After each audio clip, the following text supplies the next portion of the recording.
Hello students, welcome to the class. My name is Devendra Pitroda and I am teaching science in BAPS Gurukul Gonda. So today we are going to start a new chapter, that is chapter number 15, Our Environment. This is by far the easiest chapter of the entire syllabus of class 10. Right, most of the things you have already studied, uh, like what is environment, what is ecosystem, how an ecosystem is created, what are the components of ecosystem, food chain, right? ये सारी चीजें आप already पढ़ चुके हो. It is just a revision of what you have learned in the previous standards, right? नई चीजें भी कुछ ऐड होगी, कुछ नई इंफॉर्मेशन डेप्थ में जाएंगे उस सेक्शन में आप, राइट? ओजोन लेयर कैसे बनती है, ओजोन गैस कैसे बनती है, उसका डिप्लीशन कैसे हो रहा है, राइट? एनवायरनमेंट को क्लीन कैसे कर सकते हो आप, right? In the growing industrialization, जैसे कि अब आर्टिफिशियल चीजें ज्यादा हो रही है in the world of new creations, right? The environment is getting depleted or is becoming unhealthy, right? So which are some of the things you can do to retrieve or revive our environment that we are going to study in this chapter, right? This chapter, the weightage of this chapter is about 3 to 4 marks, right? 3 marks. So the questions will be asked only in section A, B and C. सही है? Most probably A and B, right? Sometimes it is asked in section C also. But this chapter is easiest or scoring chapter, because here you can write whatever information you have studied about environment, related to environment till now. Got it? So it is the easiest chapter to understand and also interesting chapter. It is not that complicated considered to the biology and chemistry chapters, right? So let's start with the chapter. What is environment? सबसे पहला question, environment क्या होता है? जैसे कि आपने अपने previous classes में स्टैंडर्ड्स में ऑलरेडी पढ़ा होगा, environment is nothing but surrounding, right? हमारे आजू बाजू, हमारे सराउंडिंग में जो जो चीजें हैं वो सभी एनवायरनमेंट है, राइट? लिविंग थिंग है, नॉन लिविंग थिंग है, दिखाई देती है, नहीं देती है, लेकिन अगर कोई चीजें हैं तो वो सारी एनवायरनमेंट का एक पार्ट है, हिस्सा है. जैसे कि अगर आप एनिमल्स देखते हो, प्लांट्स देखते हो, soil, air, water, this all are part of environment. सही है ना, राइट? सो वो उसको एनवायरनमेंट कहते हैं. Now the importance of environment. Now environment cannot be built by a single thing or a person or an animal, or एक चीज से नहीं बनेगा, right? It requires many things, right? और उन सब चीजों का इंटरेक्शन से ही एनवायरनमेंट बनता है, right? आपने सुना होगा कि भाई life only exist in earth, it does not exist in other planets. Why? Because earth has got that appropriate or sufficient amount of environment to sustain living life organisms, right? While the rest of the planets do not have that proper environment, right, or adequate environment for the sustainability of living organisms. This is the importance of environment, right? अगर environment है तो ही living organism survive कर सकता है. अगर environment नहीं होगा तो living organism survive नहीं कर सकता, right? वो appropriate environment उसको चाहिए for the sustain of that life, right? आपने कई बार सुना होगा when environment changes, right? जो भी आप एटमॉस्फेयर देखते हो, climate, temperature, atmospheric pressure, these gases, right, air, this all are a part of environment, right? Rain, snowfall, right? कोई भी पैरामीटर्स, right? वेदर के रिलेटेड हो या किसी और चीज के बारे में हो, this all are the parameters of environment because they are affecting environment, right, वो हमारे सराउंडिंग को अफेक्ट कर रही है, अपने को अफेक्ट कर रही है, this all are a part of environment. सही है, right. So keeping this environment neat and clean is by far the duty of each and every citizen, right, that are using this environment. सबकी ये जिम्मेदारी होती है to keep the environment clean जितना हो सके उतना, because an unhealthy or what we say, an unhealthy or unhygiene अगर environment होगा, that will affect each and every component of that environment, including animals, plants, human beings, right. अगर environment healthy नहीं होगा तो वो सबको इफेक्ट करेगा. इसलिए ज्यादातर बोला जाता है कि हमारे एनवायरनमेंट को क्लीन करना है, राइट. बिकॉज अब इंडस्ट्रियलाइजेशन बढ़ रहा है, पॉल्यूशन बढ़ रहा है, राइट. अब नेचुरल रिसोर्सेस है वो डिप्लीट कम होते जा रहे हैं और आर्टिफिशियलिटी में हम ज्यादा मूव ऑन कर रहे हैं.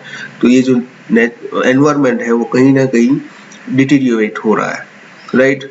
वो कहीं ना कहीं अनहेल्थी होता जा रहा है. तो it is our duty, our prime duty to protect the environment or to reduce the pollution or to reduce the unhygienity of that environment. So in this chapter we are also going to learn about some ways in which we can protect or make the environment or revive our environment. Got it? Okay. Now in this line, right, our elders tell we should work in a healthy environment, and global summits involving the developed and developing countries are regularly held to discuss governmental issues, right. आपने सुना होगा, बहुत बार बोला जाता है कि हमें healthy environment में काम करना चाहिए, राइट. क्योंकि देखो the lifestyle is changing, right. The people's lifestyle is changing, so does the environment. It is affecting the environment. तो environment जैसे पहले था वैसा अब नहीं है, right. जितना pollution अब है उतना पहले नहीं था. तो environment, right, जो बड़ी बड़ी buildings, right, industrialization जो इतना हो चुका है वो पहले नहीं था. तो environment पहले काफी अच्छा था, right. fresh air मिलती थी, right, clean atmosphere होता था, rainfall regularly होता था. But by creating pollution and industrialization we have disturbed that environment, right. So global summits means meetings. Global meetings मतलब डेवलप्ड और डेवलपिंग कंट्रीज जो है वो एक मीटिंग करते हैं जिसमें एनवायरमेंट इश्यूज के बारे में डिस्कस करते हैं. ग्लोबल एनवायरमेंटल प्रॉब्लम्स जो होगी, राइट, उसके बारे में डिस्कस करते हैं और कुछ डिस्कशन के बाद एप्रोप्रिएट स्टेप्स भी लेते हैं, right, to protect the environment, global environment, right. It is not about individual country or individual state, it is about globe, right, पूरे वर्ल्ड में, right. ग्लोबल प्रॉब्लम्स जो होंगी वो सारी डिस्कस होती है जहाँ पे developed as well as developing countries के रिप्रेजेंटेटिव्स आते हैं और वो डिस्कस करते हैं एनवायरनमेंट के बारे में, कौन कौन सी चीजें कर सकते हैं to reduce the pollution or to reduce the harmful effect of on the environment, right. So in this chapter we are going to study about various components of environment and their interaction with each other and how do we impact the environment, right. हमारा impact क्या होता है, हम क्या करते हैं जिसकी वजह से environment के ऊपर बहुत ज्यादा impact होता है, right. Now moving on to the next, that is ecosystem. You are already familiar with the word ecosystem. It has already came in the previous standards, right. Ecosystem, system means family. जैसे solar system होता है, solar system is called family of sun. Ecosystem, family of environment, right. Environment की family. अगर environment कुछ components मिलके right, एक family बनाते हैं तो उसको हम बोलते हैं इकोसिस्टम, राइट। फॉर एग्जांपल जैसे कि इसमें दिया हुआ है, फॉर एग्जांपल अगर आप कंसिडर करो, राइट, एक गार्डन में आप जाते हो, राइट, आप क्या देखते हो, बहुत सारे प्लांट्स होते हैं, राइट, ट्रीज होते हैं, फ्लावर्स होते हैं, सही है ना, एनिमल्स होते हैं जैसे कि फ्रॉग, इंसेक्ट, बर्ड्स, सही है। तो वो सारे मिलके, राइट, वो उन दोनों कनेक्शन होता है ना, राइट। नाउ अगर आप देखोगे कुछ चीजें होती है वो वहीं पे पाई जाती है, right, whenever you talk about a garden you will see insects, birds, right, animals such as frog, because there that is an appropriate environment for that living organisms, सही है। तो ऐसा environment, right, जिसमें कुछ environments के part हो और वो एक दूसरे के साथ interact करते हो, not direct interact, right, वो बोल के बातचीत नहीं, interaction means एक्शन दोनों का जो है वो एक दूसरे को हेल्पफुल होता है, राइट। जैसे कि दो कंपोनेंट होते हैं, एक होता है बायोटिक एंड दूसरा होता है एबायोटिक। बायोटिक मतलब ऐसा कंपोनेंट जो लिविंग ऑर्गेनिज्म से बना हुआ है।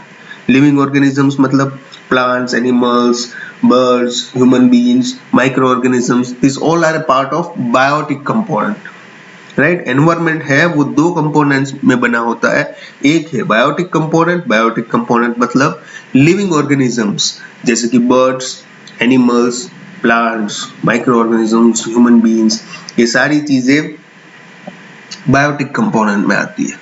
और दूसरा है एबायोटिक कंपोनेंट। एबायोटिक कंपोनेंट मतलब non living component, right,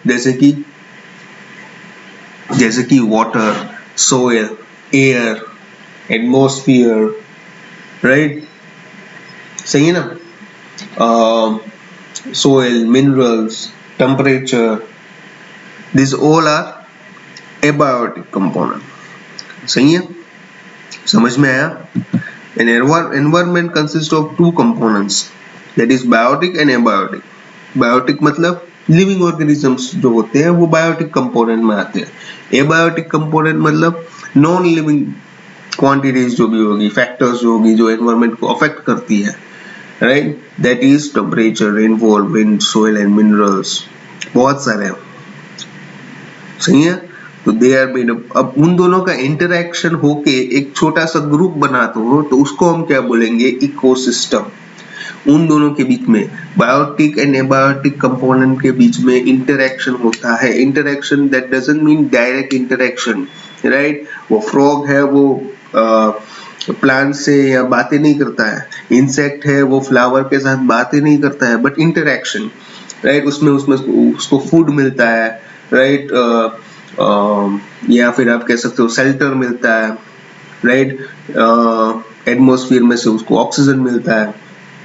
So these things, right, which help the biotic component to survive, right, and also अगर एबायोटिक कंपोनेंट भी बायोटिक कंपोनेंट के ऊपर डिपेंड होता है, कैसे, जैसे फ्लावर्स होते हैं, right, if this insects do not collect nectar from the flowers, the flower will not be able to convert into fruit. जो फ्लावर है वो फ्रूट में कन्वर्ट नहीं हो पाएगा, राइट। अगर आपने पढ़ा था transfer of pollen grains, right, अगर एनिमल्स नहीं होंगे तो वो पोलन ग्रेन्स ट्रांसफर नहीं हो पाएंगे, सही है ना। वो पोलन ग्रेन्स ट्रांसफर नहीं होता है, डिस्पर्सल ऑफ सीड्स जो आपने पढ़ा होगा, तो वो सीड्स डिस्पर्स नहीं हो पाएंगे because of this animals and insects, birds अगर नहीं होंगे तो वो इफेक्ट करेगा किसको, प्लांट्स को और say this flowers, right. So biotic and abiotic component both interact with each other and make a small group. That group is called, or that family is called ecosystem, as it is made up of environment and it is an interacting environment, that means makes a family. That's why it is called ecosystem, सही है। तो कोई भी ऐसा छोटा सा group आप consider करो जिसमें बायोटिक कंपोनेंट भी है और एबायोटिक कंपोनेंट भी है और दोनों का इंटरेक्शन हो रहा है, दोनों एक दूसरे के ऊपर डिपेंडेंट होते हैं, that makes an ecosystem, right. तो इकोसिस्टम होते हैं वो दो टाइप के होते हैं, right, natural ecosystem and artificial ecosystem. सही है ना। जो अभी हमने एग्जांपल देखा गार्डन का, garden is an artificial ecosystem. Garden एक इकोसिस्टम बन गया ना, क्योंकि उसमें बायोटिक कंपोनेंट भी है जैसे कि इंसेक्ट, एनिमल्स, बर्ड्स, और एबायोटिक कंपोनेंट्स भी है जैसे कि soil, stone, rocks, right, this are abiotic components. तो दोनों का है, दो बायोटिक एंड एबायोटिक दोनों उसमें है और दोनों के बीच में इंटरेक्शन भी हो रहा है। सही है। So this is an ecosystem. अब ये गार्डन है वो नेचुरल तो नहीं बनता है, इट इज आर्टिफिशियली मेड, तो it is an artificial ecosystem, right. और अगर दूसरे इकोसिस्टम की बात करें जैसे कि फॉरेस्ट है, पॉन्ड्स है, लेक है, ये सारे इकोसिस्टम है, राइट। उसमें फॉरेस्ट कैसे इकोसिस्टम हो गया, उसमें भी प्लांट्स होते हैं, सोइल होता है, एनिमल्स रहते हैं, बर्ड्स रहते हैं, और इन दोनों के बीच में इंटरेक्शन भी होता है, राइट। एनिमल्स को है वो फूड, शेल्टर, और वो फॉरेस्ट ट्रीज में से मिलता है। सही है कि नहीं। So this are an ecosystem. और वो इकोसिस्टम कैसे है, नेचुरल इकोसिस्टम है, राइट, अपने आप बने हुए हैं। सही है ना, समझ में आया। So there are two types of ecosystem. One is natural ecosystem, another one is artificial ecosystem. Natural ecosystem के example है forest, lake, ponds, sea, river. These all are natural ecosystem. और artificial ecosystem के examples garden है, crop fields है, right, aquarium है, सही है ना, right, society है, सोसाइटी हम बनाते हैं ना, that is an ecosystem, right. वो भी एक इकोसिस्टम है। जैसे कि आप सोसाइटी में आप बनाते हो ना, घर बनाते हो, राइट, या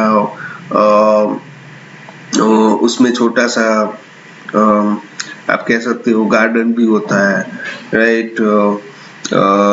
एनिमल सेंटर के लिए भी चीजें रखती जाती है, तो ये सारे इंटरेक्ट हो रही है, तो वो सोसाइटी भी है, एक इकोसिस्टम ही है, but that is an artificial ecosystem।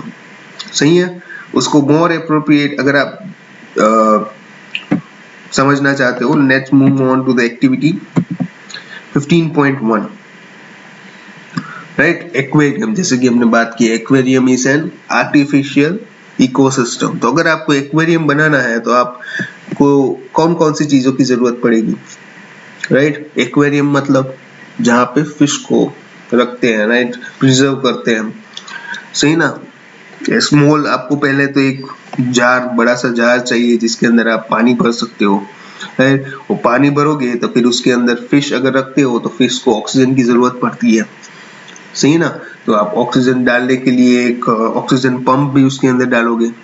सही है। अब फिश है तो उसको खाना भी चाहिए, लिविंग ऑर्गेनिज्म है, तो उसको उसके अंदर कुछ खाना भी डालोगे, right. So this are the things, right. उसमें कुछ एक्वेटिक प्लांट्स भी डाल सकते हो आप, राइट। वो डालने के बाद वो एक्वेरियम कंप्लीट हो गया। सही ना। अब वो एक्वेरियम बन जाने के बाद, राइट, एक्वेरियम बन जाने के बाद, सही है ना, अब वो आर्टिफिशियल इकोसिस्टम बन गया है, ह्यूमन मेड इकोसिस्टम और आर्टिफिशियल। ह्यूमन मेड इकोसिस्टम और आर्टिफिशियल इकोसिस्टम बोथ सेम है, राइट। तो एक्वेरियम है वो बन गया, राइट। अब क्या होगा, अब जैसे कि ये आर्टिफिशियली मेड है, राइट, तो आपको उसका पानी जो है, राइट, उसको क्लीन करना पड़ता है। वो एक्वेरियम को 1 वीक या 5 to 6 डेज में आपको वो पानी है वो चेंज करना पड़ता है, या फिर वो क्लीन करना पड़ता है। क्यों क्लीन करना पड़ता है, वाई?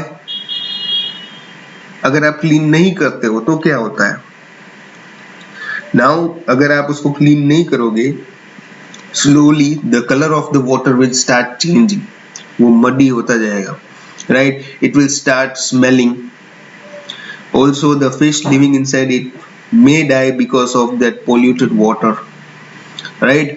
वाटर स्टेगनेंट हो गया होगा एक प्लेस में, तो जिसकी वजह से it may start getting spoiled, right? वो वाटर है वो बिगड़ जाएगा। और वो क्यों बिगड़ जाएगा? क्योंकि अगर कोई फिश, आपने 2-3 फिश डाली हुई है, कंसिडर कि एक फिश उसके अंदर मर गई ऑल्सो, तो वो भी पानी को गंदा कर देगी। या फिर अगर वो जो एक्सक्रीटा होगा फिश का, वो भी वो पानी के अंदर होगा, सही है ना? So that will pollute the water. इसलिए आपको वो एक हफ्ते में या कंसीडर जो भी टाइम होता है उसके इंटरवल में आपको पानी चेंज करना पड़ता है या फिर उसको क्लीन करना पड़ता है एक्वेरियम को, राइट? लेकिन आपने कभी सुना है कि भाई लेक्स और पॉन्ड्स को क्लीन करना पड़ता है? जैसे कि आप एक्वेरियम को क्लीन करते हो कि भाई हफ्ते में उसको पानी बदलना पड़ता है, पॉन्ड्स और लेक को भी क्लीन करना पड़ता है, लेकिन नॉट फ्रीक्वेंटली लाइक एक्वेरियम। और वो भी क्लीन इसलिए करना पड़ता है क्योंकि पॉल्यूशन बढ़ गया है। लेकिन पहले क्लीन करने की जरूरत नहीं पड़ती थी लेक्स और पॉन्ड्स को, राइट? क्यों नहीं जरूरत पड़ती थी? Because it is an natural ecosystem. Natural ecosystem होती है वो सेल्फ सस्टेनिंग इकोसिस्टम होती है, वो अपने आप ही क्लीन हो जाती है, सही है? Okay, right. सो इस लेक्चर में हम यही तक रखते हैं, नेक्स्ट लेक्चर में हम आगे पढ़ेंगे, राइट? टिल देन जो भी अगर क्वेरी है, राइट, तो आप कमेंट में लिख सकते हो, सही है? तो एक बार हम जो भी पढ़ा वो एक बार क्विक रिवाइज कर लेते हैं। एनवायरनमेंट होती है वो 2 कंपोनेंट से बनता होता है। एनवायरनमेंट मीन्स सराउंडिंग, सराउंडिंग हमारे आजू बाजू जो भी चीजें हैं वो सारी एनवायरनमेंट का एक पार्ट है, हिस्सा है। And environment is the prime factor for sustainability of living organism. Environment के बिना, राइट, जो भी इंपॉर्टेंट चीजें हैं जैसे कि oxygen, water, food, living organism के लिए, वो सारी चीजें हमको एनवायरनमेंट से ही मिलती है, सही है? तो एनवायरनमेंट है उसके 2 कंपोनेंट होते हैं, एक है बायोटिक एंड दूसरा है एबायोटिक। बायोटिक कंपोनेंट कौन सा होता है? जिसमें लिविंग ऑर्गेनिजम्स होते हैं उसको बायोटिक कंपोनेंट कहते हैं। और एबायोटिक कंपोनेंट किसको कहते हैं? जिसमें नॉन लिविंग कंपोनेंट्स होते हैं, राइट? अब ये लिविंग और नॉन लिविंग कंपोनेंट्स जो एनवायरनमेंट के होते हैं उसको आप मिला के उनके बीच में इंटरेक्शन करते हो, और वो इंटरेक्शन से जो फैमिली बनती है उसको हम बोलते हैं इकोसिस्टम, सही है? Ecosystem, it comprises of both biotic and abiotic components of the environment and their interaction. दोनों के बीच में इंटरेक्शन, जो फॉर एग्जांपल हमने गार्डन लिया था, तो garden is also an ecosystem, एक फैमिली है जिसमें non living and living things दोनों मिलकर इंटरेक्ट कर कर एक फैमिली बनाते हैं जिसको हम बोलते हैं इकोसिस्टम। तो गार्डन इज एन इकोसिस्टम। अब इकोसिस्टम 2 टाइप के होते हैं, एक है नेचुरल और दूसरा है मैन मेड और आर्टिफिशियल और ह्यूमन मेड, सही है? नेचुरल इकोसिस्टम में कौन कौन सी चीजें होती हैं?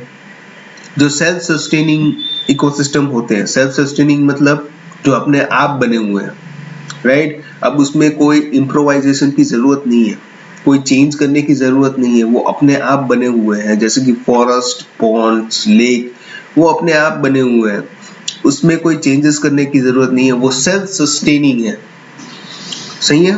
वो सेल्फ सस्टेनिंग इकोसिस्टम है, तो उसको हम क्या बोलेंगे? Natural ecosystem. और आर्टिफिशियल और होममेड इकोसिस्टम किसको बोलेंगे? एक ऐसी इकोसिस्टम जिसमें आप या ह्यूमन से बनी होती है, राइट? उसको बनाने में ह्यूमन रिस्पॉन्सिबल होता है, राइट? वो बनाता है उसको, राइट? जैसे कि garden is made by humans, right? Aquarium, सही है? Society, this all are artificial ecosystem, सही है? तो आगे के लेक्चर में हम पढ़ेंगे कि फूड चेन क्या होता है और कैसे एक्वेरियम को क्यों क्लीन करने की जरूरत पड़ती है, और लेक और पॉन्ड्स को क्यों करने की जरूरत नहीं पड़ती, राइट। आप इन बारे में सोचना, इस क्वेश्चन के बारे में, व्हाई डस, ये जो क्वेश्चन दिया हुआ है एक्टिविटी 1.5 में, right, why does it has to be clean once in a while, do we have to clean ponds और lakes in same manner, why और व्हाई नॉट। आप इसके बारे में सोचना, राइट, और आपके जो भी पॉइंट ऑफ व्यू है आप शेयर कर सकते हो, राइट, कमेंट में लिख सकते हो, सही है। एंड अगर सही होगा मैं रिप्लाई जरूर दूंगा। Okay, till then bye.